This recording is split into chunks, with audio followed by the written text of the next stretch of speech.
ทุกคนเสว่าข้าพเจ้าไปเห็นคลิปสาวลาวท่านหนึ่งเนาะก็เลยเกิดข้อสงสัยว่าอยู่ประเทศไทยเพิ่นมีแบบซี่วะเนาะซึ่งว่าเราว่าไปเกิดลูกเนี่ยเราไปคลอดอยู่ประเทศไทยก็ได้เงินทุกคนเพิ่นให้เงินแท้บ่หรือว่าแนวใดข้าพเจ้างงหรือว่าสาวลาวท่านนี้เนาะเพิ่นไปเคยว่าไปเฮ็ดเวียกอยู่ไทยแล้วเสียภาษีให้กับคนไทยเวลาเกิดลูกมาแล้วเพิ่นจะมีแบบเอาประกันตัวนั้นไปยื่นเอาเงินคืนบ่เนาะ หรือว่าทุกคนที่เกิดอยู่ในประเทศไทยก็ได้คือกันบอกทุกคนเดี๋ยววันนี้เราจะมาฟังกันนะว่า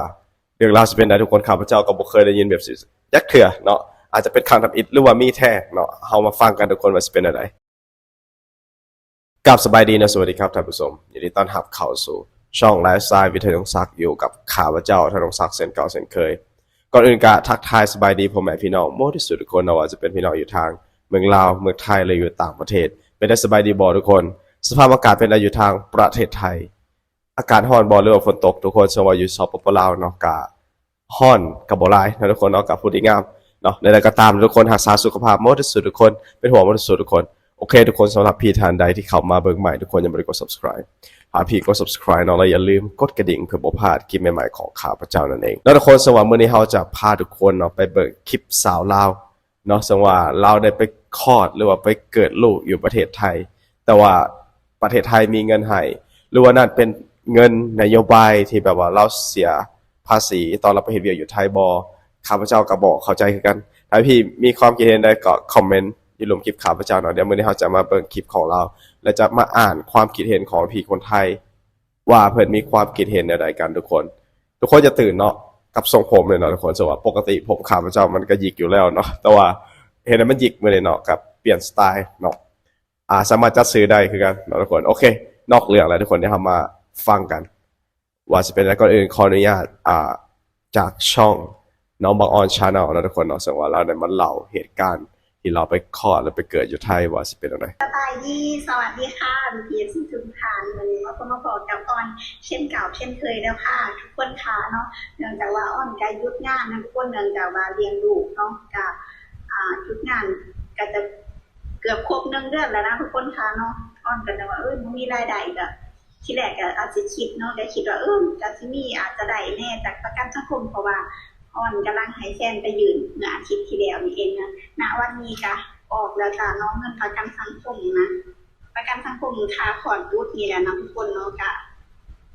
แม่ก็ที่คิดไว้เนาะ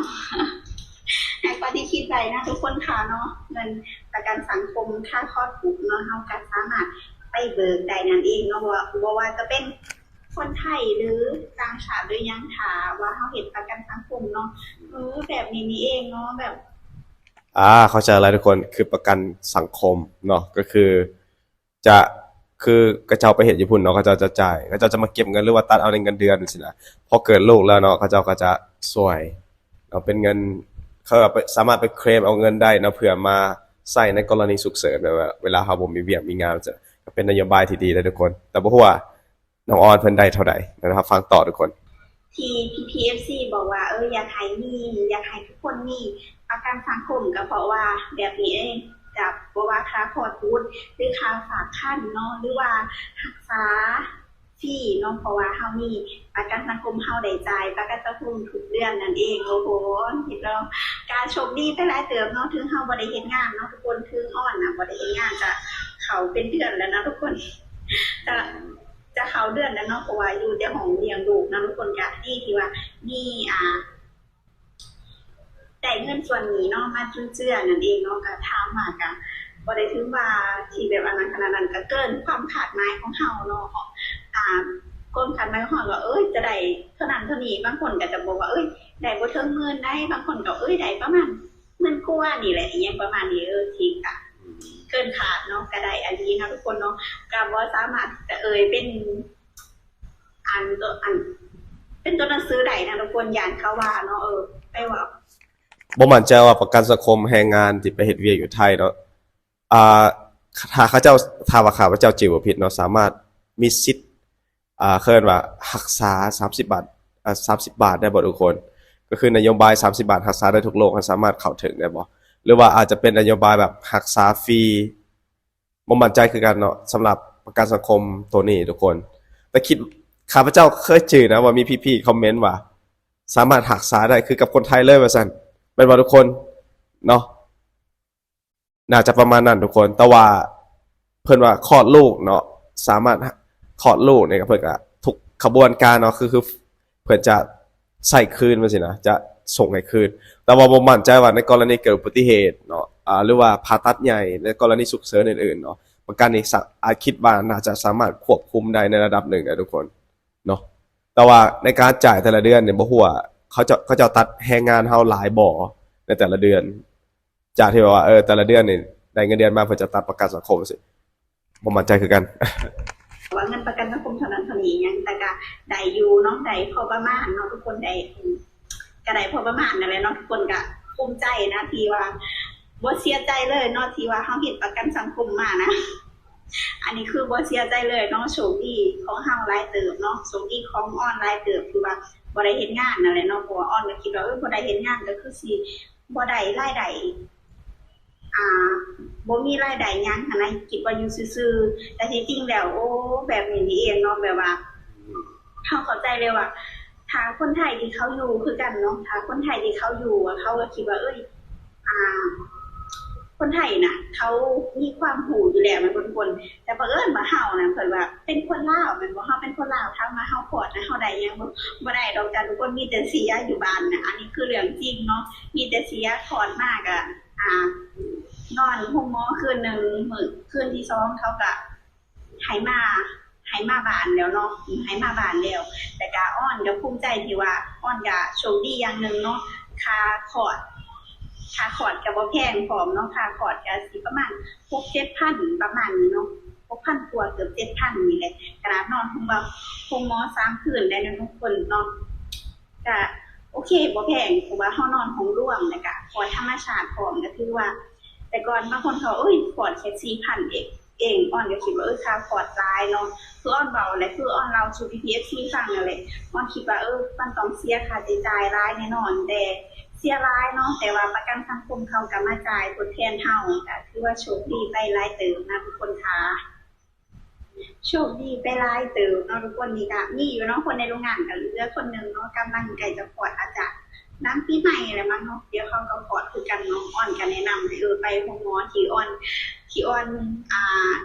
อดนี่เด้ออ้อนมาเพราะว่ามันถือดีอันนั้นเนาะมันบ่แพงเนาะแล้วก็เขารักษาดีแล้วก็เรื่องประกันสังคมก็คือกันเนาะนี่ก็รอคือกันเนาะทุกคนรอนายจ้างอีกเนาะเพราะว่า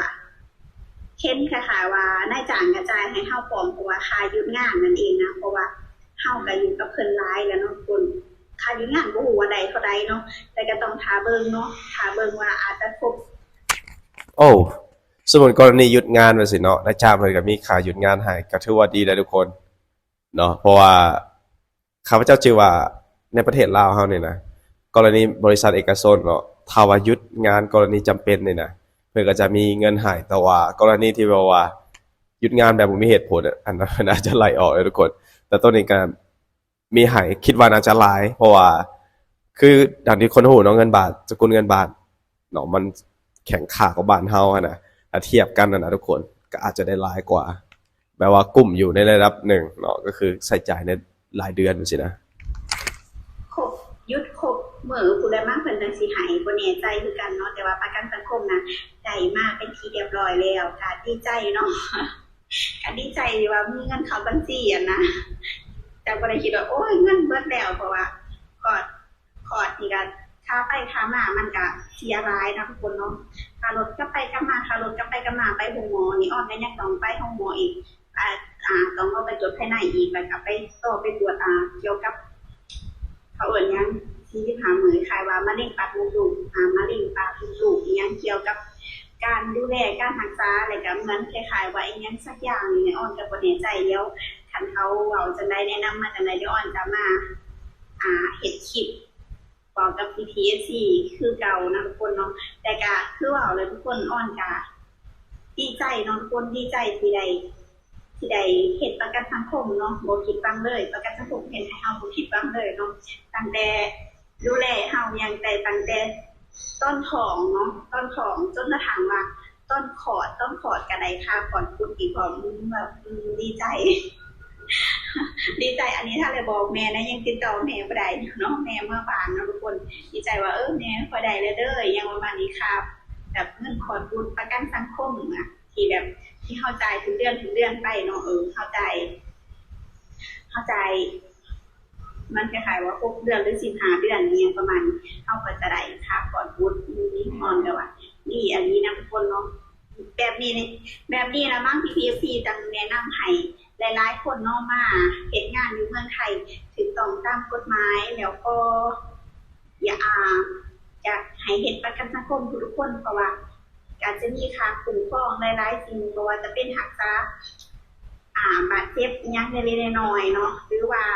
คันเป็นผู้หญิงเท่ากับแบบก็คืออ่อนนะสิว่าจังได๋คืออ่อนนะทุกคนเนาะก็คือค่าผ่อนบุตรเนาะแล้วก็ค่าลางานเนาะเพราะว่าผู้หญิงเขาจะได้สิทธิมากกว่าผู้ชายนั่นเองเนาะแต่ผู้ชายก็อาจจะเจ็บไข้ได้ป่วยเนาะอาจจะได้เงินจากส่วนนี้พร้อมเนาะบางทีโรงงานออนเห็นอะไรเนาะแบบเจ็บในเวลางานเนาะก็เพิ่นก็จ่ายให้ประมาณเดือนนึงแล้วมั้งเนาะมันจะถ่ายว่าคนนั้นว่านิ้วขาดเพราะว่าได้โดนเครื่องเนาะอาจจะจ่ายให้ประมาณเดือนนึงเนาะเดือนนึงกันสามารถเฮ็ดงานได้เนาะเพราะว่ามันก็เดิมทีนะแพงก็เริ่มทีเพราะว่าเขาไปเย็บมาก็ได้ใจหยุดงานนึง ทุกคนอันนี้ก็เป็นสิ่งที่ดีเนาะสำหรับคนลาวหรือว่าแรงงานลาวที่ไปเฮ็ดเวียกอยู่ไทยเนาะการที่ไปถึงตามกฎหมายมีประกันสังคมก็จะเฮ็ดให้เนาะแล้วก็การเข้าถึงเรื่องสุขภาพก็ดีเนาะเพิ่นก็จะตอบแทนคืนแต่ว่าอาจจะได้เสียไปคือเพิ่นจะตัดเป็นรายบ่มั่นใจว่ากี่เนี่ยเราว่า6 เดือน15 เดือนอีหยังประมาณนี้ทุกคนข้าพเจ้าก็บ่มั่นใจคือกันว่ามันเป็นจ่ายแนวนั้นบ่เนาะแต่ว่าสิ่งที่ได้ก็คือกรณีเกิดอุบัติเหตุบ่เนาะกรณีที่ฉุกเฉินเป็นไข้เป็นหยังเนาะเพิ่นก็จะมีการหรือว่าค่าตอบแทนให้เนาะเขาก็สามารถเอาประกันไปเคลมเอาเงินคืนได้ทุกคนมาเบิ่งความคิดเห็นของพี่คนไทยว่าเพิ่นมีความคิดเห็นแนวใดข้าพเจ้าเชื่อว่าเนาะพี่ๆอาจจะมีความคิดเห็นไปในทางเดียวกันก็คืออยากให้ทุกคนไปถึงกฎหมายแล้วก็มีประกันสังคมไว้ก็ดีนะทุกคนเนาะส่วนความคิดเห็นพี่เพิ่นว่าถึงเป็นคนลาวนะแต่เข้ามาถูกต้องตามกฎหมายเสียภาษีเนาะจ่ายประกันสังคมก็ต้องได้รับสิทธิ์กฎหมายไทยมันถูกต้องแล้วนะฮะแฟร์ๆครับผมทำงานที่ไทยใช้สิทธิ์เดียวกันเด้อนะฮะอยู่ไทยถึง